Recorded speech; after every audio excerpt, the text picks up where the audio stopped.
Alright, magandang araw po sa inyo at sa pagkakataon pong ito, pag-usapan ho natin ano ang mga posibleng mangyari sa mga kaganapan patungkol kay Senador Bato de la Rosa. Kung meron man siyang warrant of arrest, kung siya po ay mahuhuli at ano-ano ang kanyang depensa para hindi siya pwedeng hulihin. Yan, pag-usapan po natin ang ano-ano sinasabi doon sa batas na nakasaad sa Rome Statute at ganoon din naman sa batas natin sa lokal, sa RA 9851. Pag-usapan po natin yan. Pero bago yan, huwag niyo po sanang kalimutang mag-subscribe, mag-share, mag-like, mag-comment para po makapag-usap-usap tayo. Pag-usapan po muna natin, kasi sa pagkakataon ito, kung inyo pong maaalala, nung inaresto po si dating Presidente Digong Duterte, ang naging issue po dyan, meron po bang jurisdiction o karapatan ang International Criminal Court para hulihin siya at naging legal ba at constitutional ba ang pagkakaaresto sa dating presidente na hanggang ngayon hinihintay natin ang desisyon ng Korte Suprema tungkol doon sa procedure. Paano ba tamang pag-aresto ng ginagawa dito ng ICC sa atin sa kabila ng katotohanan na hindi na tayo miyembro. So we are actually dealing now with the issue of procedural due process and safeguards. Yan yung kinakaharap ng bansa natin. Pero bago yan, alamin muna natin ano ba ang ICC. Ang ICC po ay created by the Rome Statute na sila po ang isang korte na nagpo-persecute, kumukuha ng mga kaso at nag-iimbestiga at humahatol sa mga nakasuhan ng mga krimen na malalaki katulad ng may krimen na war crimes, crimes against humanity, mga genocide, yung mga ganyang klaseng kaso, mga matitinding kaso, sila po kung miyembro po kayo ng International Criminal Court, kung ang state nyo ay miyembro nun, sila po ay may karapatan na mag-imbestiga kung mayroon silang natanggap na mga reklamo o kaso laban sa state o bansa na iyon. Kung hindi nyo pa matatandaan, si dating Senador Miriam Defensor Santiago ay nahalal bilang miyembro na judge ng korte na yan, samantalang hindi naman siya nakaupo dahil nga siya ay nagkasakit na. Ngayon, ang tanong ho natin nung kanina ay kung may jurisdiction po ba. Siguro po pinakamagandang tanong ay pwede ba siya talagang mahuli, Kasi po, may pinalitaw po si Ombudsman Remulla na meron na daw warrant of arrest samantalang wala pa nakukuhang mga kinauukulan. Mismong abogado ni Bato de la Rosa nagsasabi wala silang natatanggap. Pero hindi na nga nagpapakita si De La Rosa sa Senado siguro sa pagkakaintindi niya na maaaring mangyari sa kanya yung ginawa kay Duterte na biglang dadakipin at itatakbo doon, which is valid na maramdaman niya dahil nangyari ngayon kay dating Pangulong Rodrigo Duterte. Kung nasunod yung proseso o hindi, hanggang ngayon ay inihintay pa ang desisyon ng Korte Suprema. Ngayon, may jurisdiction po ba ang ICC sa Pilipinas? Hindi magulo po ang sagot dahil po tayo po naging miyembro ng International Criminal Court. At yung ibang kaso ay naisampa nung tayo ay miyembro pa. Pero po doon sa Article 127 ng Roman Statute, nakalagay po doon, kapag nag-withdraw na po kayo, isinabit nyo na ang inyong withdrawal para makaalis ang bansa ninyo sa International Criminal Court, meron po kayong 1 taon at pag lumipas ang 1 taon na yon, effective na po yun. Hindi na po kayo miyembro. So, ngayon, alamin natin lahat kung yung kaso ni De La Rosa, ni Digong ay pumasok dun sa 1 taon na yon para matingnan natin kung may legality ba itong nangyayaring ito. Kaya pinakamahalaga na makapag-desisyon ng Korte Suprema. Kasi kung wala naman palang legality, di ba, talagang mali pagkakahuli kay Digong lalabas.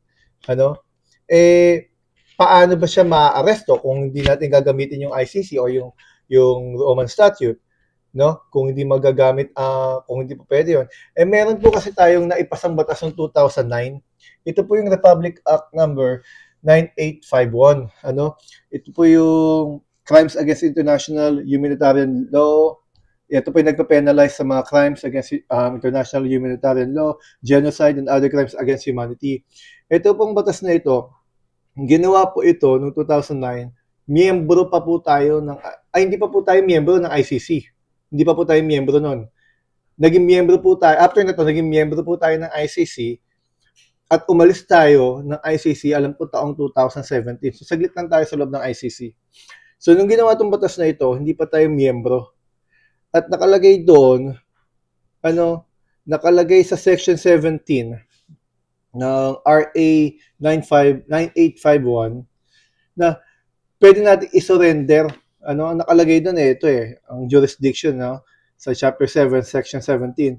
The state shall exercise jurisdiction over persons, whether military or civilian, suspected or accused of a crime defined and penalized in this act, regardless of where the crime is committed, provided any one of the following conditions is met. A, the accused is Filipino citizen. B, the accused, regardless of citizenship or residence, is present in the Philippines, or the accused has committed the same crime against a Filipino citizen. Ngayon ang karuktong po yan na ito. In the interest of justice, the relevant Philippine authorities may dispense with the investigation or prosecution of a crime punishable under this act if another court or international tribunal is already conducting the investigation and undertaking the prosecution of such crime. So dito, binibigyan nila ng daan para ma-arrest, kilalanin ang arrest warrant ng ICC. Tandaan ho natin, doon din po sa section 89 ng Rome Statute, doon po nakalagay, ito po ginamit nila kay Duterte, yung Article 89, Papaliwanag po natin mamaya yung pinagkaiba niyan. Kasi yung Article 89, may sinasabi po doon pag-surrender. Yung kung yung huhulihin ng International Court, pwedeng magbigay ng desisyon ang hosting party or nung country na yun, bawa sa pagkakataong ito, Pilipinas, pwede nilang isurrender yung tao. Yun ang nangyari kay Digong Duterte, na-surrender siya. At yan siguro ang iniiwasan ni Bato de la Rosa ngayon, kaya hindi siya nagpapakita, na ma-surrender siya. Kasi nasa Article 89 yun ng Rome Statute.